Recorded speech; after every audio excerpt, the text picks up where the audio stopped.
thousands of college students around the country. But rather than bore you with a list of awards he's won and places he's worked, here are some much more interesting facts about James. He grew up in Sayville, New York. Anyone from New York? A few of you? Okay. It was voted the friendliest town in America in 1994. He earned his BS in marine biology at UNC Wilmington, and then naturally got his master's in counseling education from Clemson University. Natural fit, right? Marine biology and counselor ed. He's a brother of Iota Phi Theta Fraternity Incorporated, and he currently is a paid freestyle rapper in New York City. So he told me that you just have to remind him at the end of his session. He might just give you a little bit of a performance. So just remind him, okay? He dislocated his right knee at his senior prom dancing to Shania Twain's unfortunate hit, Man, I Feel Like a Woman. James is here today to share with us his thoughts on leadership that will help us take our organizations and communities to the next level. He is also going to tell a joke or two, so please attempt to laugh where you see fit. And without further ado, please welcome James Robilotta.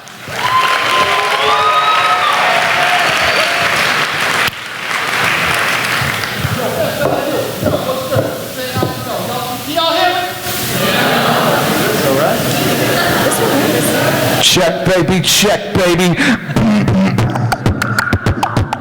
What's good, y'all? How y'all feeling? We good? We good? What's happening over here? What's happening over here? Yo, what's happening in the back? Yo, what's good right here? That's what's up. My name is James Robilotta, friends. So excited to see you. Thank you so much for having me out here at FAU. How are we feeling about the day? Very good, right? Yeah. Can I get one quick round of applause for Katie Bergen and her whole staff real quick putting this on?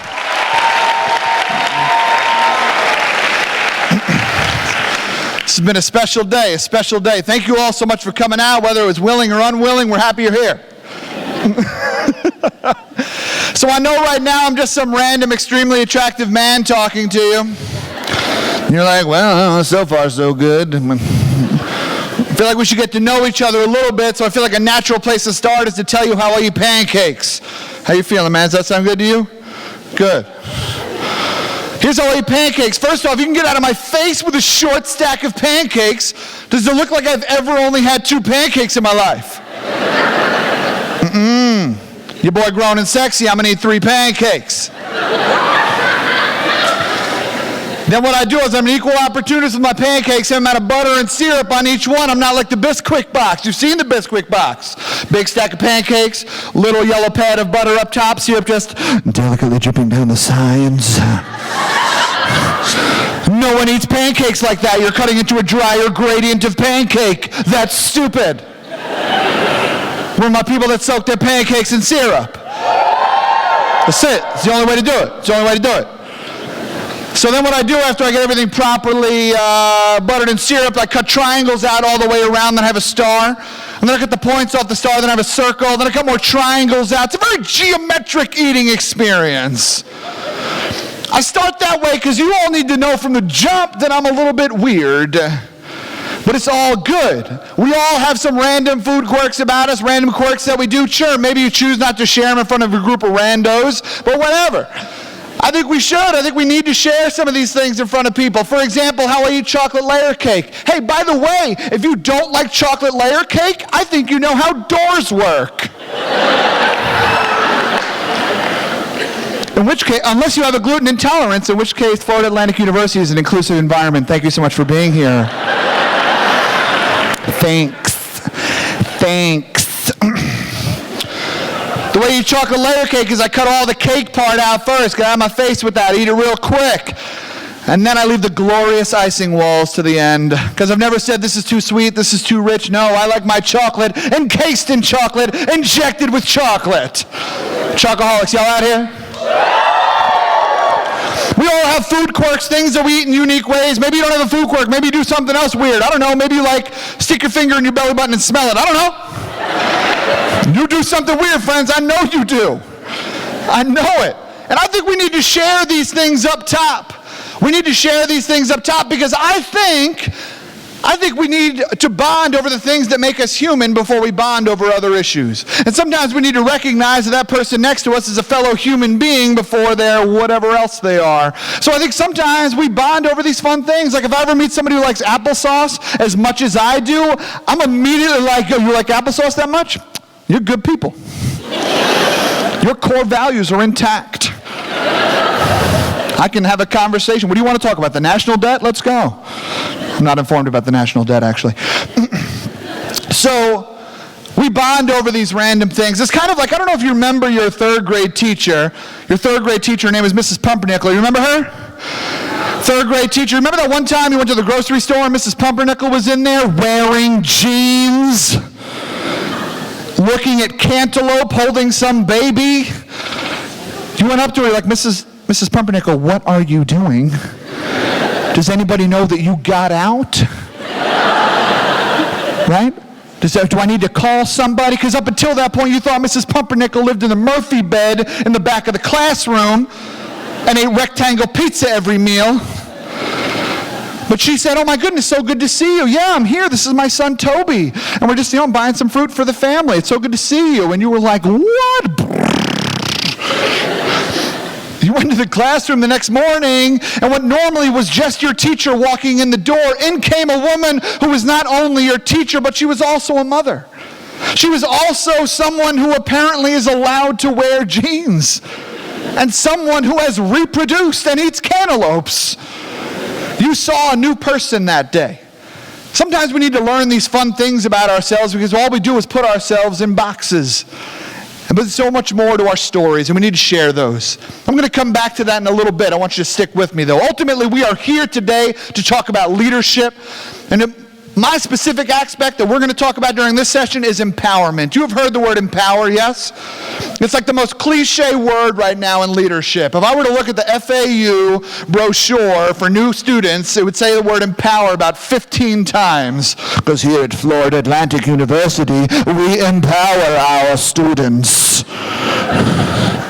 Because empower is a sexy word, right? You read the word empower and you're like, yeah, you do.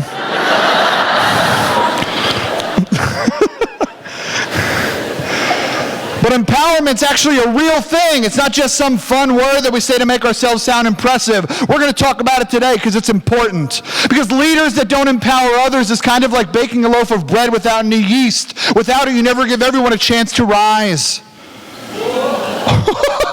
Boom! It was so cheesy. It was so cheesy, but true. Empowerment is key. Empowerment is crucial to what we are doing as leaders, right? More action, less title. Let me break this down in another way. My friend, what is your name? Sabrina? Yo, shout out to Sabrina. I'm going to tell y'all right now. Yeah, that's right. Worth it. I'm going to tell y'all right now, y'all been sleeping on Sabrina. Y'all don't know about Sabrina, okay? Sabrina is a beast of an ice climber, okay? I'm talking like she popped out of the womb with the carabiner. You know what I'm talking about? Her grandma, ice climber. Great-great-great-grandfather, mountains named after the dude, okay? Like, I'm telling you, she had no choice but to come out and be an ice climber, right, Sabrina? Anytime I'm lying, you stop me, okay? So one day, Sabrina's like, I want to have an ice climbing program. And I want you all to come ice climbing with me. And we're all like, what? Sabrina, the ice climber, is about to have an ice climbing program? And we can go ice climbing with Sabrina, the ice climber? Hell yeah, you know I'm going to be in the building. Or outside of the building, probably. But we're going to be around the building at some point. So yeah, I'm going to be there.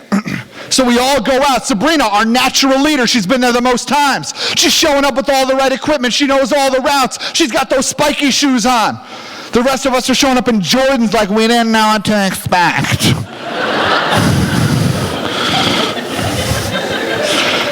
It's all good though. Sabrina's got us. Now what Sabrina could do as the most experienced leader of our expedition, if she wanted, she could just shoot up the mountain the fastest and then just pull the rest of us up. But my friends, that's not what leaders do.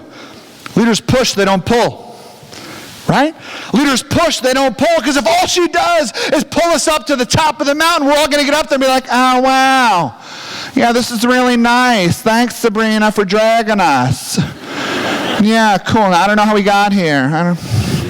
Well, I guess as long as we're here.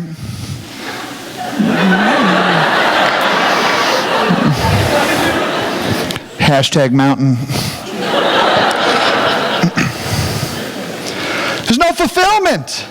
What if instead Sabrina's at the back of the pack? If she's at the back of the pack pushing us up the mountain, teaching us along the way how to potentially climb so that we can come back at another date and we can do that on ourselves without Sabrina, we're all going to get up to the top of the mountain together. We're going to get up there and be like, oh shoot, I just did something. I was a part of the success of this mission. That's what we all want to feel like, friends. We all want to feel like we were a part of something. And so when we empower individuals around us, they feel like they are a part of the success of our organizations and of our communities. So that's why empowerment's important. This idea that leaders push, they don't pull. Right now that's a little heady. I want to break it down. We're going to talk about three things. We're going to talk about challenging, motivating, and appreciating. We're going to talk about challenging, motivating, and appreciating. Let's talk about challenging first because it's the weirdest. Now, the man that you see before you today, delightfully extroverted, maybe a little obnoxious, but 100% sexy. Okay.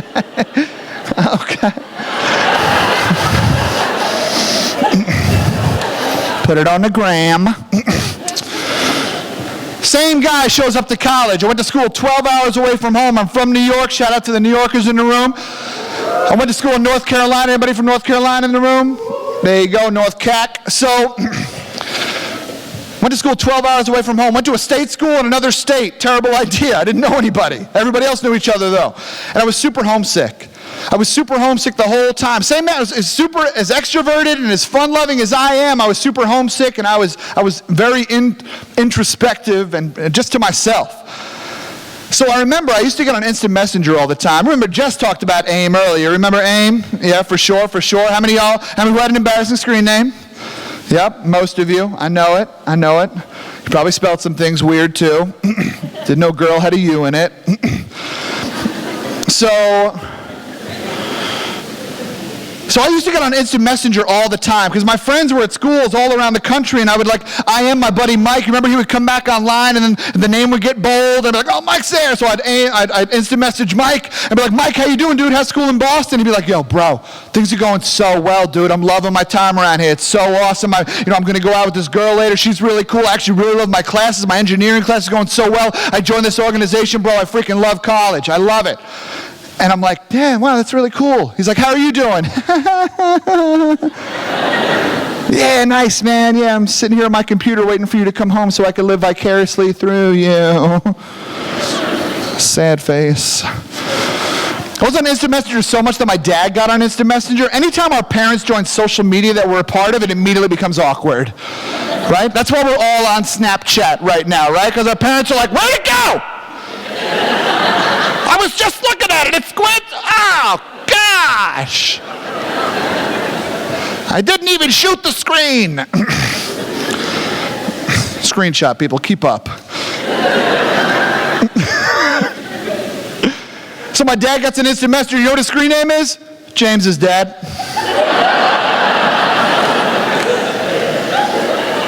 I mean, I guess in hindsight, I'm glad it wasn't taken, right? That would have been weird, right? James's dad, too. Is there something I need to know? So I was super homesick, but I had this RA. Any RAs in the room? There you go, RAs. Let's get together a letter. We're going to make Greek letter shirts. You're going to say Rho Alpha on the back. We don't throw parties. We bust them. It's not true. They're going to say we document situations, okay? So I had this RA, his name was Tony. Tony was a good man, but Tony's a little awkward. He came over a lot. It's like, hey, Tony's here again, cool. Why? So one day I got a little sassy with Tony. I said, Tony, man, I don't know if you noticed, dude, but you're here again.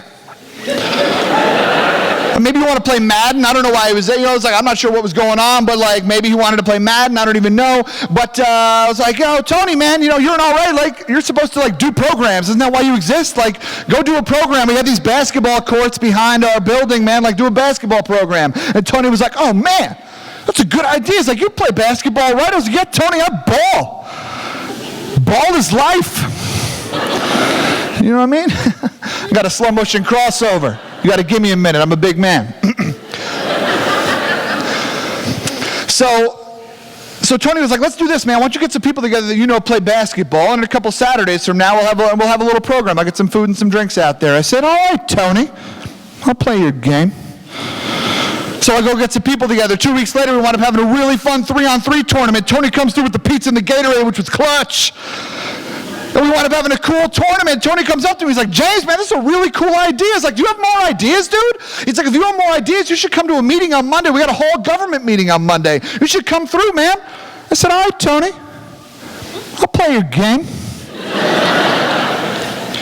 So I go to the meeting. Wound up sharing some ideas. Halfway through the meeting, the president of the organization is like, whoa, who is this extremely attractive man with all these ideas? I said, it is I! And she was like, James, we have a position open. You should run for it. It's our member-at-large position. And I said, oh, your member-at-large position. Is that a fat joke? Right, like whoever walked in, they're like, let's make this one a member at medium. Friends, great news. Turns out it wasn't a fat joke. I ran for it against no one, still won. Doesn't matter, a win's a win. That's right. That's right. And I became the member-at-large of my area hall government. Now, I challenge you all to find a more insignificant student leader position on your campus. You can't do it, okay? Like you look at the Constitution, president had all these things they were supposed to do, vice president, all these things they were supposed to do. Member-at-large had one bullet point, shows up to meetings. Nailed it. But here's the thing. Right when I became the member-at-large of my area hall government, I had a sense of purpose on that campus. I had a place to be on Monday nights where people cared about what I thought, where people were excited to hear my ideas and were proud that I was a part of the same community that they were. And I needed that. Because I'll be honest with you, friends, academics were not enough for me to feel like being 12 hours away from my house was worth it. Academics were not enough for me to feel like this new university could be my home. And I needed something more. Maybe that's why you got involved on this campus, because maybe it turned a 30,000 person campus into a very small one that was more manageable for you. That's one of the reasons why we get involved, and I loved it. So Tony helped me get there, but in doing so, he challenged me. But maybe you missed his challenge, because it was small. When I said, hey, we should have a basketball program, he said, I agree. But then he didn't follow that up with, oh, you want to have a basketball program? Well, go climb that mountain and come back. We'll see about your little basketball program. No. It was, if you want to have a basketball program, then you're going to have to help get some people there. Right? And then when he did that, Tony didn't then follow me around campus being like, hey, James, he looks like he plays basketball. Oh, he looks like he plays basketball. Ask her, ask him. First off, Tony didn't talk like that, and I wish he did. Okay, everybody, I have a free pizza coming here. It would have been amazing. Tony let me down there, too.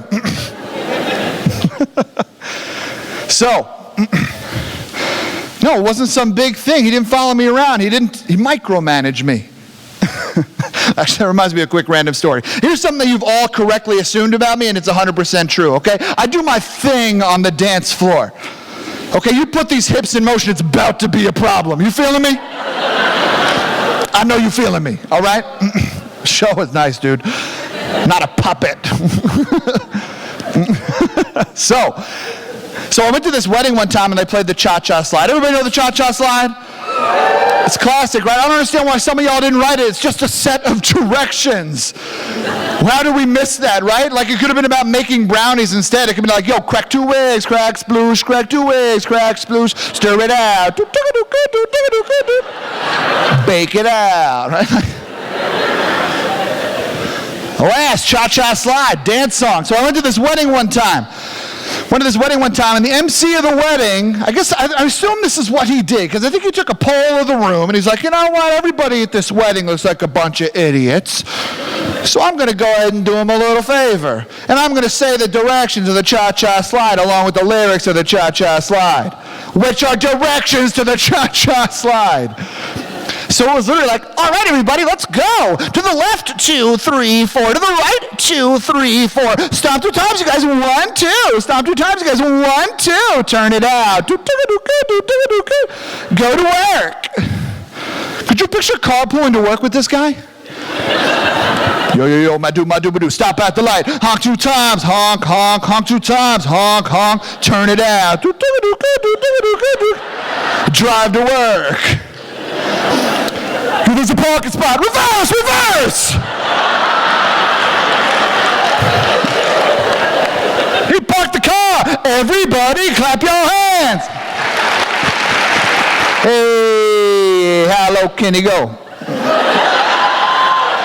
They ain't ready. It's not that kind of program. Yet.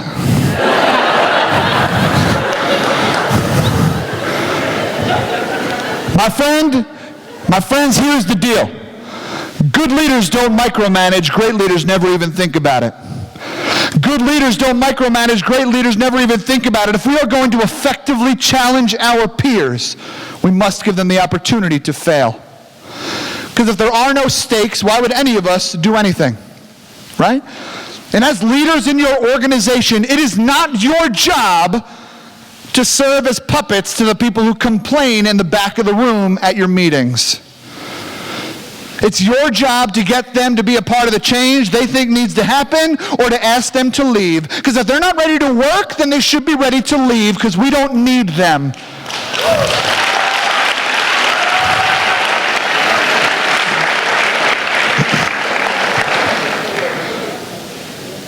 So we have to figure out a way that we can challenge our peers. Challenge our peers to be better.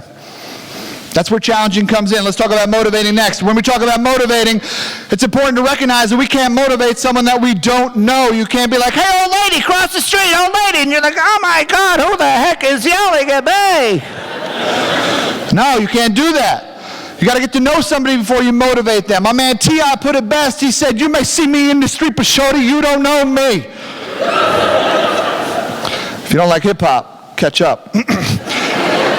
So, T.I. put it best. Let's talk about motivating. In order to effectively motivate somebody, we need to get to know what makes them tick. So I'm going to teach you a word right now. This word is going to help you out with your networking and with your recruitment for your organization, and also as you start to apply to internships and things like that. I think you can take this word with you. The word is theme. Can you say it for me? Theme. The word's theme. Can you say it for me? Theme. Theme. P-H-E-A-M.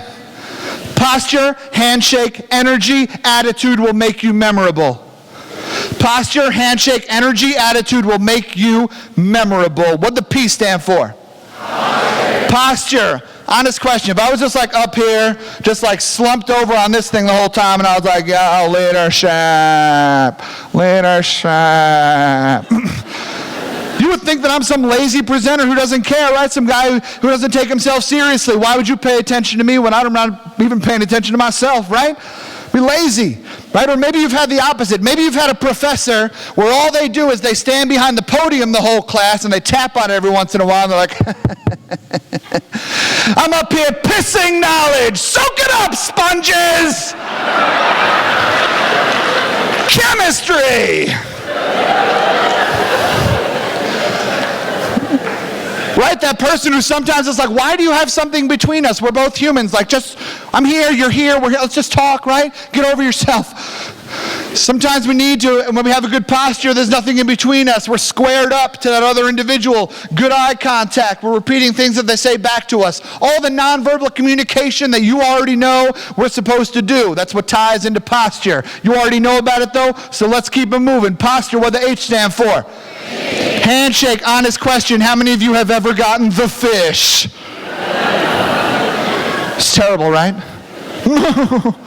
Just touch my hands daintily. I'm a mere flower and you may pluck my petal. It's so awkward. What does a good handshake tell you about somebody? Confident, right? Confident. I think it says one more thing. I think a good handshake says, hey, I'm worthy to be touching you right now, which sounds weird, but push past that. A good handshake says, I am worthy to be touching you right now. Fellow human being, I too am human being. Let us take each other in with respect and love and admiration with a nice firm handshake. A good handshake has the opportunity to convey that. A good handshake goes from the web of your hand to the web of the person's next to your hand. Do me a favor, real quick, get up, shake a couple hands, introduce yourself to a few people.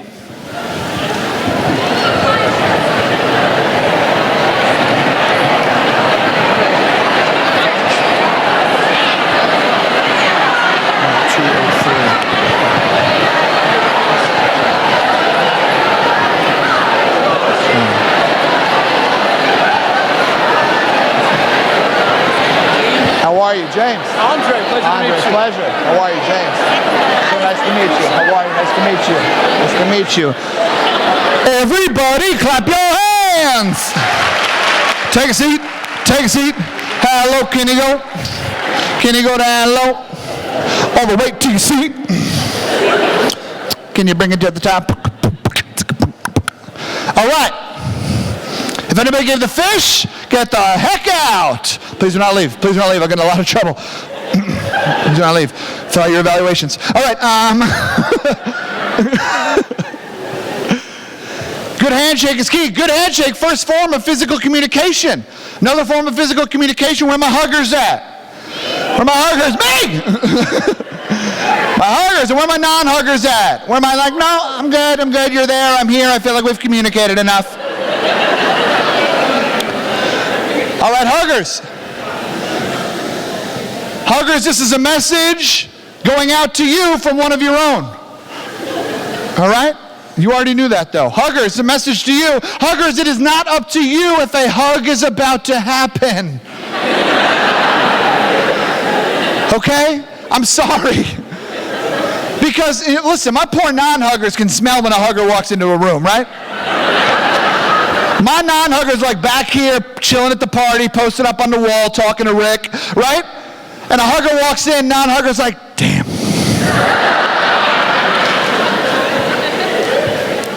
Because huggers, we're like dogs. When you let a dog into a room, there's a whole bunch of people over here like, oh my God, Copernicus, come here! Copernicus, he's so cute! Oh my God! Meanwhile, the dog just beelines over here to the person who hates dogs and is like, why is it licking me? Huggers, that's how we are. A hugger will walk into a room and be like, there is a non-hugger present. I will convert them with warm and fuzzies. That's not how it works. And trust me, huggers, I get it, okay? I get it. I'm that dude who shows up at your house. I've never even met him before. And I'm calling your mom, I'm calling your dad, I'm high-fiving abuela. You know what I'm talking about? Like, I'm sitting in the recliner going, where are the pretzels? If we want to be there, let's just be there, right? No, James, not everybody's ready for that jelly. It's an old school Destiny's Child reference. Catch up. All right? Beyonce's Trio. Shout out to Kelly Michelle. Shout out. So, posture, handshake, hugs, and physical communication, right? What do the E stand for? Energy. Let's have a quick moment of honesty. Dull and boring people suck the life out of everything. Now here's the thing, if you are dull and boring, you do you, boo, okay? Like, shout out to you. You got skills, talents, things that I don't have, and that's amazing. They make you a very beautiful person that are capable of things that I'm not capable of, and I love it. But for the purpose of what we're talking about now, this idea that we will engage with somebody so that we can motivate them, I'm going to need you to shove that dull and boring piece into your fanny pack and keep it moving. The reason why is energy. Every single one of us in this room, in some way, shape, or form, loves attention. And I don't need to look further than your Instagrams to prove it. And you don't need to look further than my Instagram to prove it, because your boy looking cute, okay? All right? To some of y'all out here scrolling and double tapping right now, you're welcome, okay? We all love energy. So when someone is actually actively listening to us, there's a little button that we have right here. Some of you in my breakout, we talked about this, right? There's a little button right here when someone's actually actively listening to us. And when that's happening, that button gets pressed and we go, this feels nice. You care. Right? We remember those individuals that invested time in us. We remember those people, and we appreciate them. They had a good energy about themselves. They made us feel like they were in tune with what we were talking about. And when I say energy, this does not mean that you need to be like, oh my God, bro, you like biscuits? I like biscuits. I can talk about biscuits all day. Biscuits, biscuits, biscuits. No. Don't be awkward.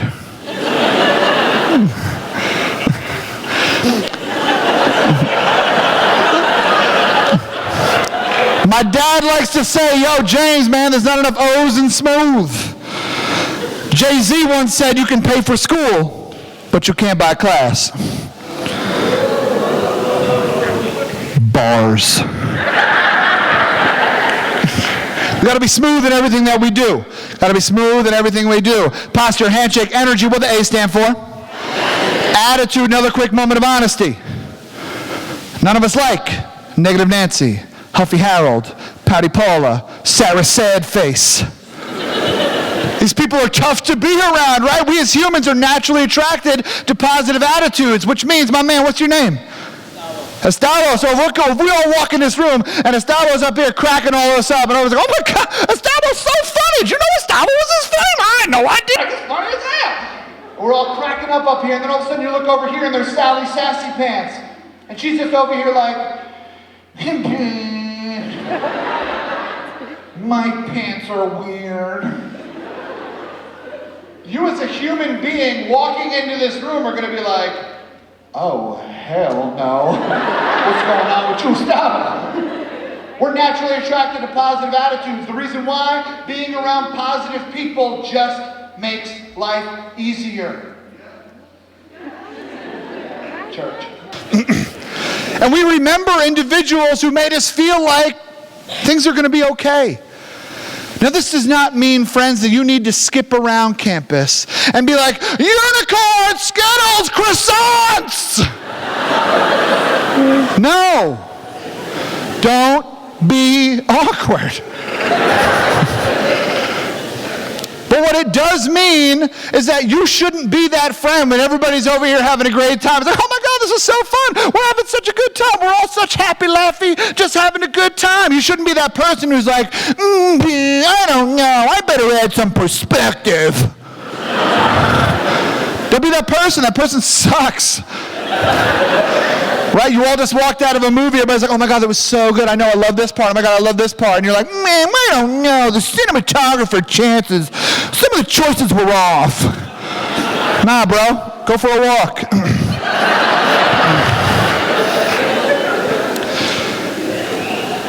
You've heard the phrase, choose your attitude.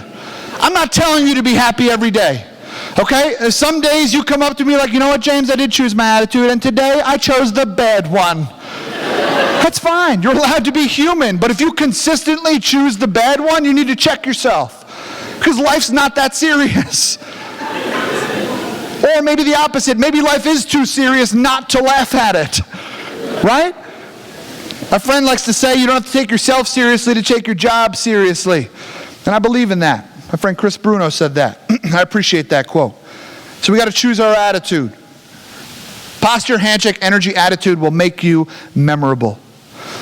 Memorability is the end of the road. Memorability is the end of the road for this because we all want to, in some way, shape, or form, become memorable. So that means we need to get better at small talk. We need to get better at remembering people's names.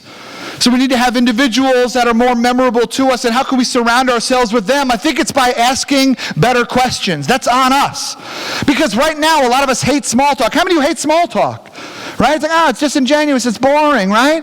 The reason why we all hate small talk is because small talk sounds like this. Oh my God, this elevator is so slow. I know, right? I know, right? I know, right? I know, right? I know, right? I know. Oh, it's my stop. When we have small talk, we start small talk from a negative place every time. You notice that? Small talk has always started from something negative, right? The weather, oh my God, it's so hot. I get it, it's Florida, all right? Right? It's so hot, oh my God. Just like all these things, we just complain about these things and we think it's a way of initiating conversations, but I can't tell you the last memorable conversation that I had about the weather, right? If we were going to do an icebreaker right now, don't worry, we're not. But if we were going to, I could do an icebreaker right now where I was like, yo, all right, everybody, I want you to tell me what your name is, where you're from, what your major is, and I want you to tell me one pet peeve that you have.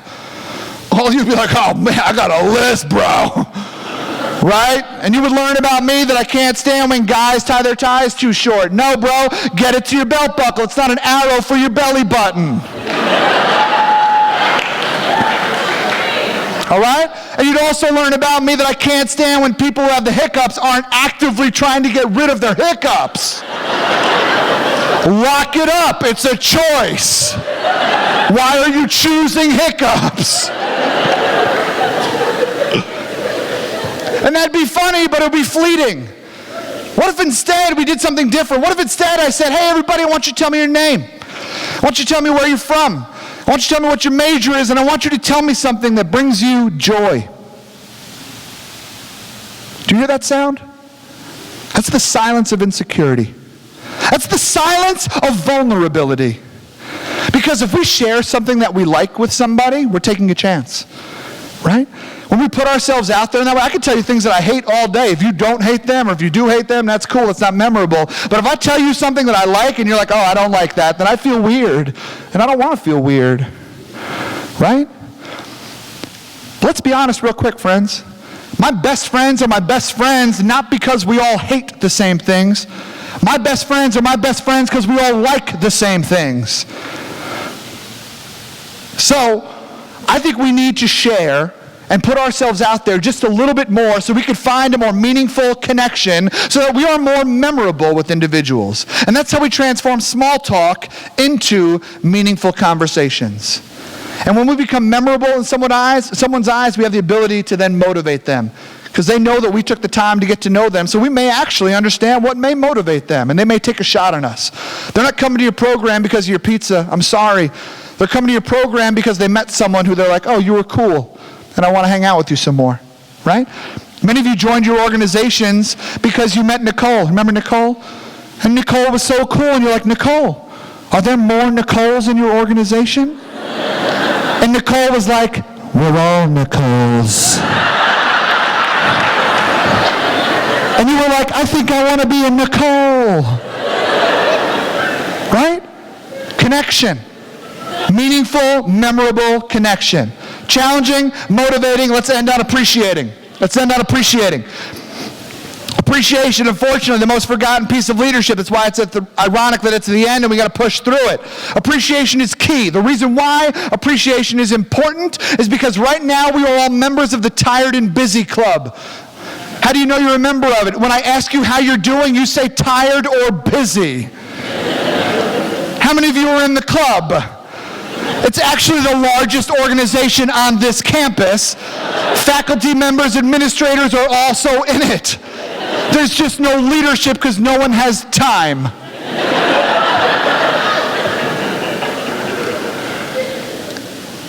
Since we know that time is such a valuable resource, when we take a little bit of time out of our day to appreciate somebody, to point out something neat that they did, doesn't have to be grandiose, to point out something they did that made a positive impact either on their community or in our organization. Maybe they're the ones who reserved the table for the bake sale. That's awesome. Hey, thank you, Sarah.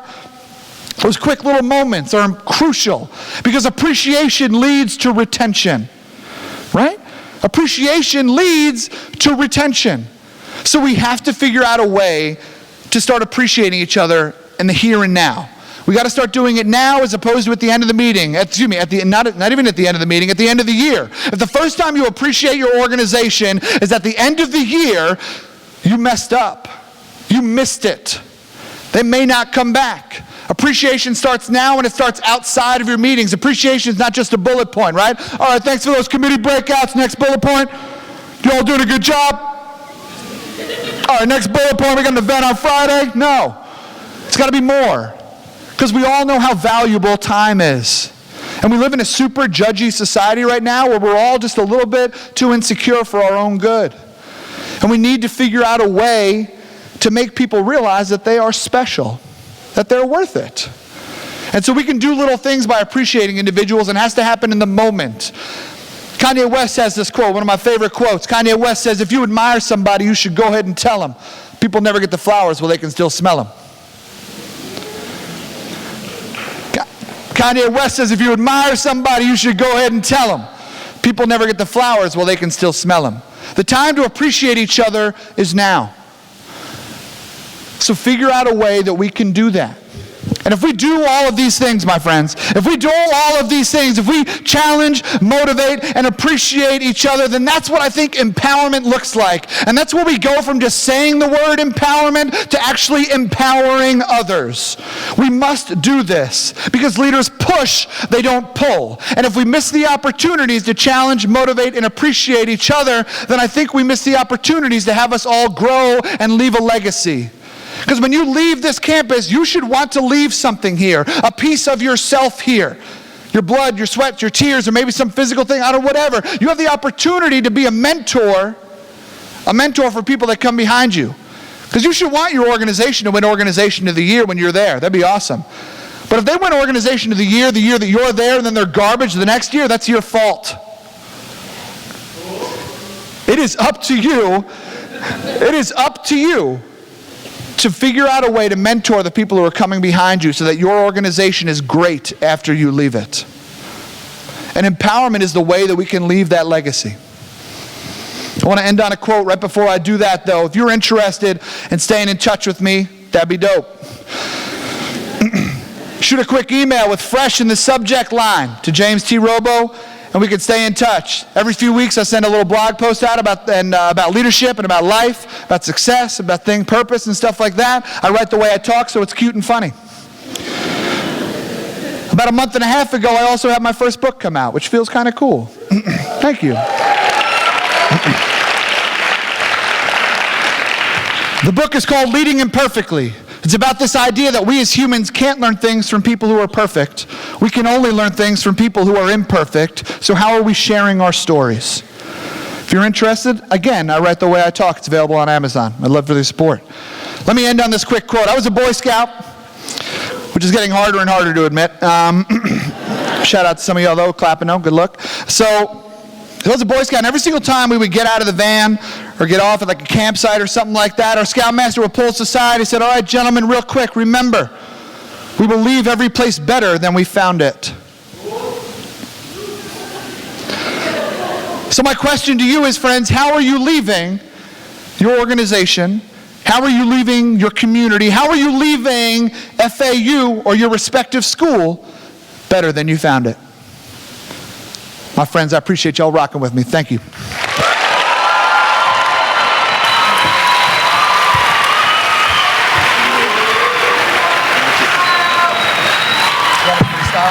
Yeah, please. You want me to rap?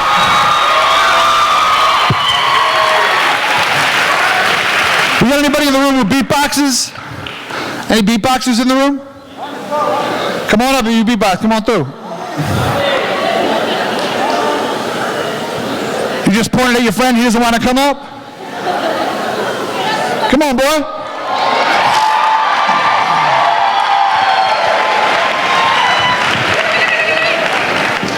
Can we give him a mic?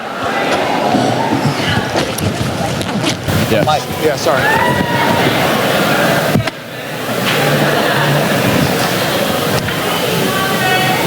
Yo, what's your name, dude? Andre? Yo, shout out to Andre. Clap it out for you, boy.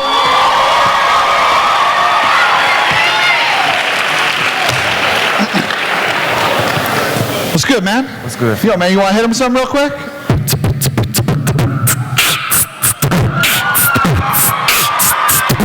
How about?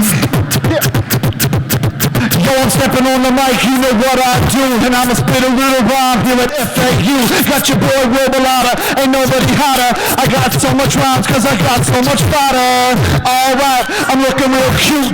Everybody wanna see my boy to boot. You know he rocking up here, he flying like a ferry. I'm looking real cute in this nice pistol Sperry's. I'm up here, sock game on point. Shot to the shots on my feet, they on the joint. It's all good cause you know what's next. Cause I'm looking real cute, I'm looking Pinterest fresh. Alright, we're having fun. I got so many rhymes, now we ain't done. I could go for minutes and I could go for hours. All the other rappers in here getting sour. Oh well, guess you came up, you don't got bars. It's all good, I'll be riding in cars. I got the Maybachs and Mercedes, just getting Toyotas.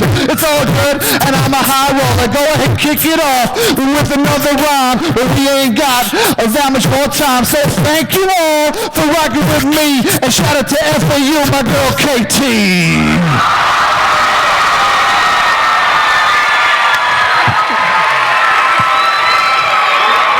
Hey, yo, Andre. Thank you, my brother. I appreciate you, dude.